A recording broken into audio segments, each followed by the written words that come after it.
शेती कसताना नैसर्गिक आपत्ती व्यवस्थापन, अवेळी पाऊस या गत काही वर्षात पीक उत्पादन कमालीची घट होत असताना आधुनिक तंत्रज्ञानाचा अवलंब बीबीएफ वापर करून डॉक्टर पंजाबराव देशमुख कृषी विद्यापीठ परिक्षेत्र वणी रंभापूर अंतर्गत 1113 हेक्टर क्षेत्रावर खरीपातील सोयाबीन पेरणी आटोपून आज पिके बहरली असून अधिक उत्पादन वाढ होईल व सोयाबीन, तूर, मूग, उडीद पीक फुलणार आहे।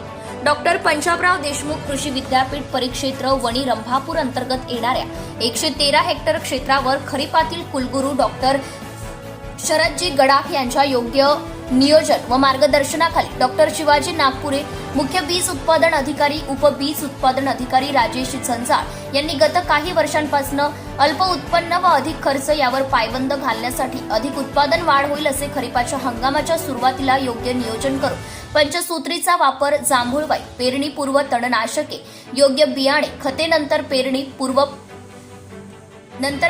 पेरणीपूर्व पासवाई असे आधुनिक व शेतीची मशागतीचे योग्य नियोजन करून घेतले। शेती पेरणी योग्य झाली।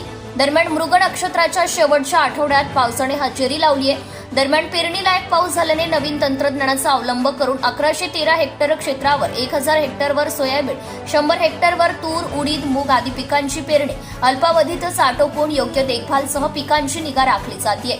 दरम्यान विद्यापीठाचे संशोधन संचालक डॉक्टर विलास खर्चे, उपसंशोधन संचालक बियाणे डॉक्टर आम्रपाली आखरे, विद्यापीठ परिक्षेत्र नियंत्रण पाटील साहेब यांच्या देखरेखीखाली सेवाभावी संस्था अंतर्गत योग्य पिकांचे रक्षण करणे व इतर शेती कामे सेवाभावी संस्थांना शेती मशागतीसह पेरणी नियोजन योग्य होत असल्याने पीक अधिक उत्पादन वाढ होईल यात शंकाच नाही।